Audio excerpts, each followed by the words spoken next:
Fire away. I'm an aspiring filmmaker, and how do you get the motivation to write sometimes? How do I get the motivation to write?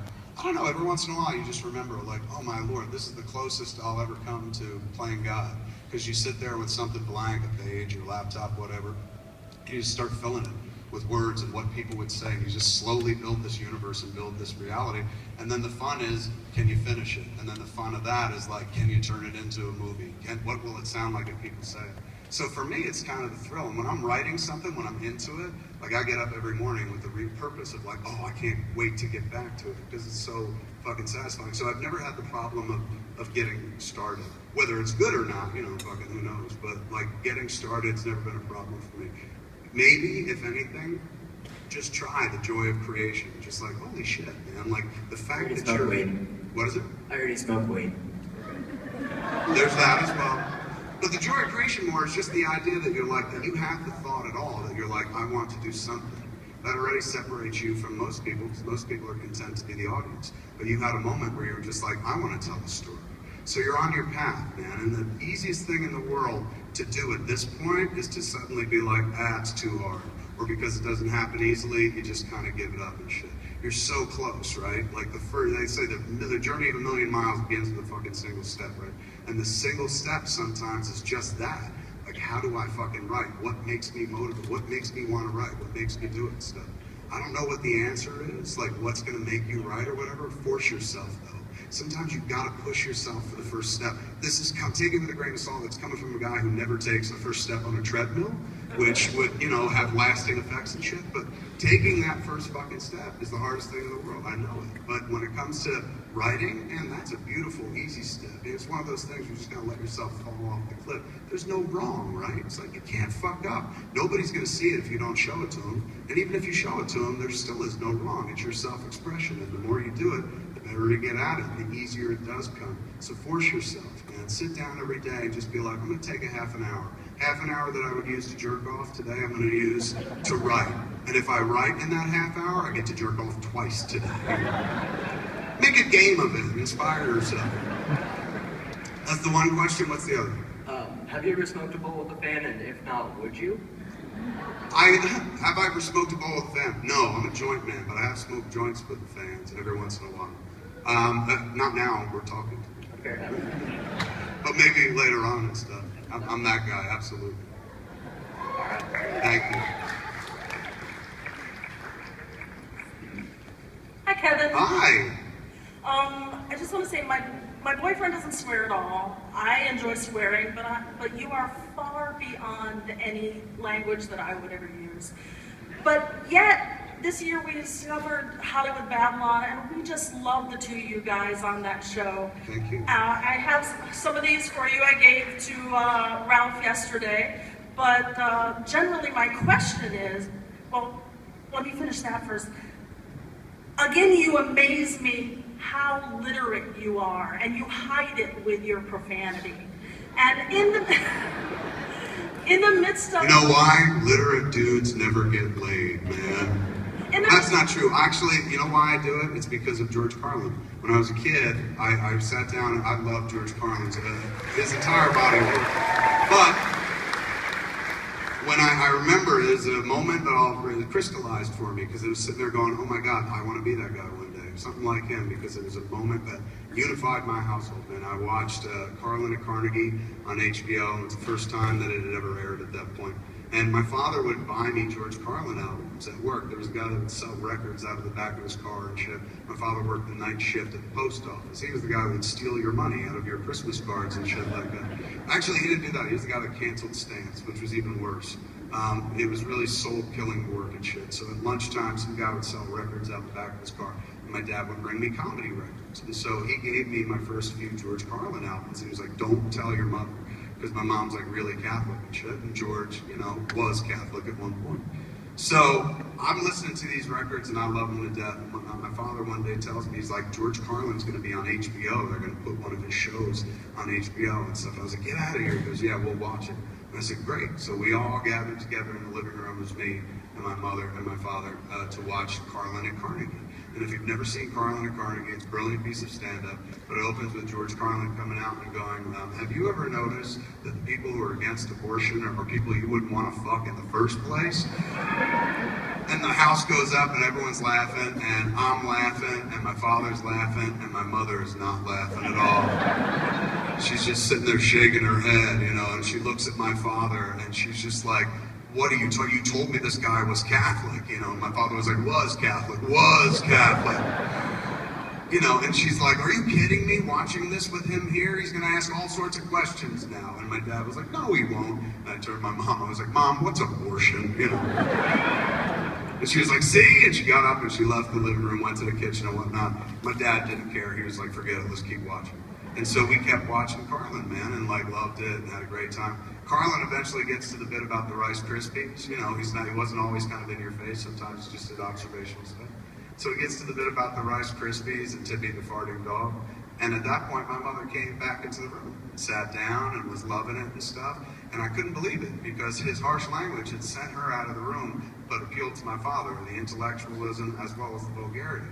But it was his observational stuff that brought my mom back into the room and stuff. And so, you know, I was like, wow, man, this is a dude who can play here and here. He played to everybody. That's what I want to do. I want to be able to be somebody that, like, I can curse in this house and not get in trouble for it. Like, that was the first person in our house that was allowed to, like, curse. Like, if people were cursing on TV, my mother would turn it off and shit. She never allowed cursing in the house. We were Catholic, so she wouldn't even say hell. She would be like, you don't want to go to HE double hockey sticks. And I was like, Canada? You know? And did the math and shit like that. So, you know, that moment was a huge moment for me, but that's where I learned. Like, I was like, I admire this man. George Carlin could speak incredibly loftily, he was very intellectual, but at the same time, he put it in a parlance that most people could kind of get their head around and whatnot. And it was the parlance of our times, if you will. So that was the moment right there where I was just like, I'm going to be like that guy and curse my fool head off. As long as you say something smart every once in a while, they'll let you get away with it. You do it very well, even with what you've already said today. The word undulating was in there. But my question was, is Harley in the age range where she now hates you for naming her that? Quite the opposite. Like, Harley actually grew up to really like that name. It's very cool at Comic-Con particularly. But Harley's of the age where she's like, we probably shouldn't have her backstage when I tell stories about her mother, which just happened a few minutes ago. So, just realized that when I was mid-story. So you're not alone, 13-year-old kid. My 15-year-old daughter's in the back going like, I need therapy. How are you? I'm gonna play this one super clean, everybody. How are you? What's your name? Mary Kate. Mary Kate. How old are you? 9. 9? That's young.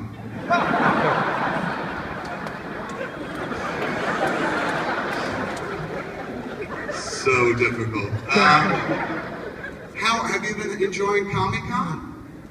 Very much. Did you see the picture of Superman holding a lightsaber? No. I did, and it made me feel good. In a very particular place. This is difficult. What do you want to know, Mary Kate? In the future, will you ever make kids' movies for my age?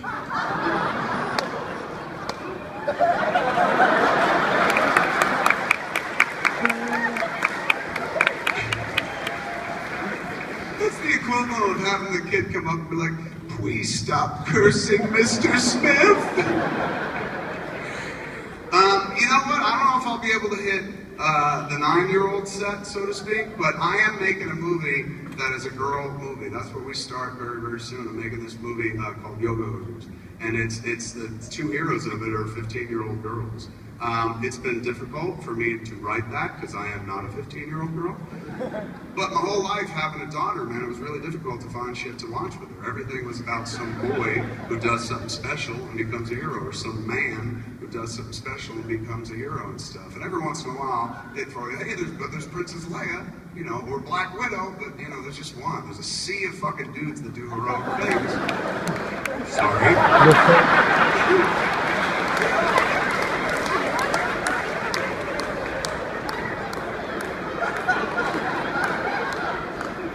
sea of naughty boys who, they wind up doing everything. And this world favors the boy, particularly the world of entertainment. They're always like, look, boys doing adventure and stuff. And every once in a while, they're like, look, girls like each other, they're friends, you know, or throw your romance and stuff. So for years, growing up with a kid, it was tough to find shit to watch with her, where I was just like, stuff to watch with her, where, you know, we could enjoy it together, or that I felt like this is a good role model for her and stuff. So, you know, after years of doing that, and of going like, oh, I'm so tired of not seeing something for her, don't be a whiner, be change, you know what I'm saying? I could sit there and be like, they're not making movies for my daughter. Or, as a filmmaker, I could be like, I'll make a movie for my daughter, you know? So instead of whining about it, do something about it. If you see a problem, don't be the person that's like, look at the fucking problem. Be the person that's...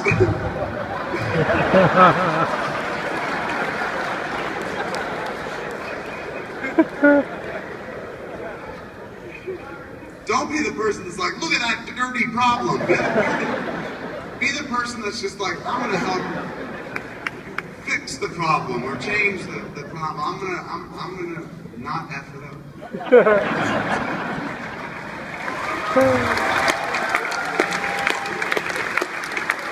So, long story short, there is gonna be a movie for you to watch because I'm trying to make it, this is gonna sound stupid, particularly for me because I couldn't even hold a conversation with a 9-year-old. But I'm going to try to make it PG-13 as well. Just because you have to challenge yourself every once in a while. This is for no other reason than I'm like, if I make an R-rated movie, then somewhere in the time stream, I can't take my daughter to go see it without people being like, what the fuck? Like, I took my kid when she was first born, we took her in a bassinet to go see Fight Club. And, you know, I thought it was time for her to discover Fincher. And, so while we're there, you know, she slept through the whole thing. She didn't make a noise or anything like that. But it was opening day, and I had the kid, and I wanted to go. So the theater was empty and stuff. So there I was. There was just 2 women who were in front of me, older ladies like my mom's age. And then as they left, they were like, "You shouldn't bring a baby to a movie like this." And I was like, "You're right. I'm not gonna fight him, you know." But you know, other than that, there were like all these moments where like I couldn't bring my kid to stuff, and you know, because the movie was R-rated or something like that. So I was like, well, maybe I should try making a PG-13 movie. Last time I did it was Jersey Girl, and it was disastrous. But this time around, I think I might have figured out how to do it. So it is a movie for you. You're going to be able to see it, man. It'll be done when you're 10 years old, and I really hope you see it because it is a movie not necessarily about you specifically, but it's for you. So you don't have to watch one more dumb boy do something super. That you get to do something super.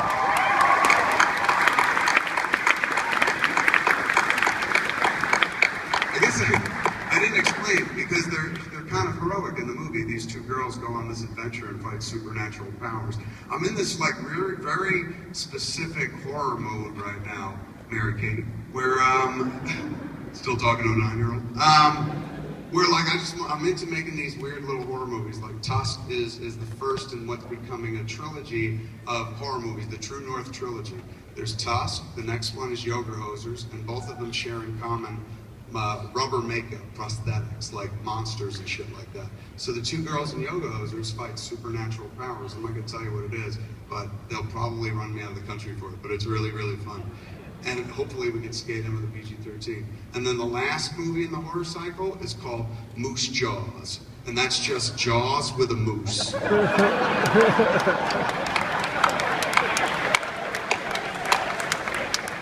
And it's awesome. There's a scene where the moose is eating, I'm halfway through the script, there's a scene where the moose is eating like a 9-year-old kid right out of the leg. So you'll like that movie too, man. But I'm telling you, Yoga Hosers is going to be for you. You'll love it because they fight supernatural. It's fun. You'll dig it. But anyway, I am going to make a movie for 9, 10-year-olds, and it's for you. Yay! Okay. Over to you, sir. How are you? I'm well. How are you? Good. What time is it? Because at a certain point, 7:30? Okay, we got a few more minutes, and then we'll bring up the kids and show you the trailer and stuff. Go ahead. How are you? I'm well. I haven't been up here in a long time. First of all, the mother of my children loves you. Oh, thank you, man. That's awesome. Secondly, Jersey Girl is a fantastic movie. I don't care what you say. Thank you. That was sweet. Every time I watch that movie, I can... Don't encourage me. I'll do Jersey Girl too. Yeah, I'm fine with that. Question. Yes. If it's personal, it's fine. You don't have to answer. How do you... Well, I know you will. How do you manage doing everything you do and your family? I mean, honestly, that'd probably be a question to ask them. But I can say from my point of view, I get to spend an inordinate amount of time with my family because I don't have a 9 to 5. Like, I don't have to get up and go to some office and stuff. I wake up and I'm in my house pretty much all day long. My job is sometimes to make movies, sometimes record podcasts, sometimes be on stage and shit. But generally, 24/7, my job is to be me, right? So I pretty much do my job from the house. So that means I get to spend all day long with my wife, and I'm there when the kid goes to school, and then when she